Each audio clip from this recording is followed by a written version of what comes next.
আমাদের রানিং পড়ালেখা চলতেছিল, আমাদের হাফ ইয়ারলি পরীক্ষা ছিল। আমরা 31শে অগস্ট একটা মাত্র পরীক্ষা দিতে পেরেছি। আর 1 সেপ্টেম্বর আমরা সকালে স্কুলে এক্সাম দিতে আসার পরে দেখি স্কুল ভেঙে ফেলেছে। আমরা এখন কি করব? আমাদের 3 মাস বাকি, 3 মাস আমাদের অন্য স্কুলে ভর্তিও নিবে না। আমাদের এখন এই দায়ভার কে নিবে? আমাদের এখন পড়া অনেক অসুবিধা হইতেছে। আমাদের এই যে মিড টার্ম পরীক্ষা, একটা পরীক্ষা চলতেছিল, প্রথম একটা পরীক্ষা দেওয়ার পরে 31 তারিখে পরের দিন আমরা সকালে আসার পরে দেখি আমাদের স্কুল ভেঙে ফেলেছে। যারা এই স্কুলটা ভেঙেছে তাদেরকে যেন এই আইনের আওতায় আনা হয়। 31শে আগস্ট আমরা একটা পরীক্ষা দিয়েছি, তারপর 1 সেপ্টেম্বর আসছি পরীক্ষা দিতে, তারপর এসে দেখি আমাদের স্কুল কে যেন ভেঙে ফেলছে। এখন আমরা এক্সামও দিতে পারতাছি না, আমরা পড়ালেখাও দিতে পারতাছি না। আমরা এখন 3 মাস কই যায় পড়ালেখা করবো এবং পরীক্ষা যায় কই দিব? এগুলা দায়ভার কে নিবে?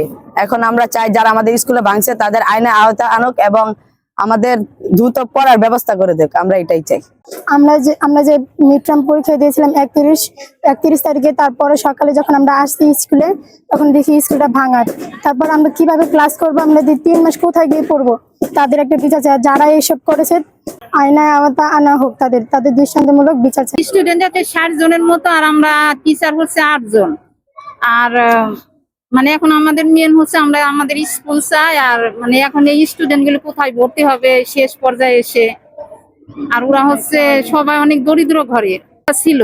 আমরা যেমন ক্লাস নিতে আসছি, সকালে এসে দেখি যে সবকিছু মানে ভাঙে, মানে সবকিছু লুটপাট হয়ে গেছে। এখানে অনেকে জড়িত আছে, এই এলাকারও অনেক আছে, যেমন আহমদ সাহেব জড়িত। এখানে দেখলাম আমরা ছবিতে, আমরা আসতে পারি না যখন ভাঙছে। এই যে এইখানে আহমদের 2 ভাই আছিল, মোহাম্মদও আছিল। এই প্রাইমারি স্কুলের প্রধান শিক্ষকও এখানে জড়িত ছিল। এখানে আরো ওই যে শাহিন, তাইজউদ্দিন, তারপর সিরাজ, এদের সাথে আরো অনেক লোক জড়িত এটার মধ্যে। এরা কেন ভাঙলো স্কুলটা, আজকে লুটপাট করলো কেন? হ্যাঁ, তাহলে কেন এই জুলুমটা একটা স্কুলের মধ্যে? সাধারণ একটা এই স্কুল, একটা হাই স্কুল।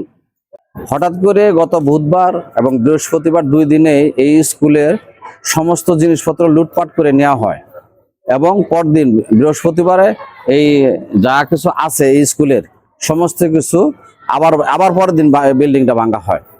এখানে যারা ভাঙছে বা কেন ভাঙলো, আমাদের কোনো এই স্কুলে যারা কর্তৃত্ব আছে তাদের কোনো নোটিশ দেওয়া হয় নাই। বিনা নোটিশেই এই স্কুলটা ভাঙা হয়।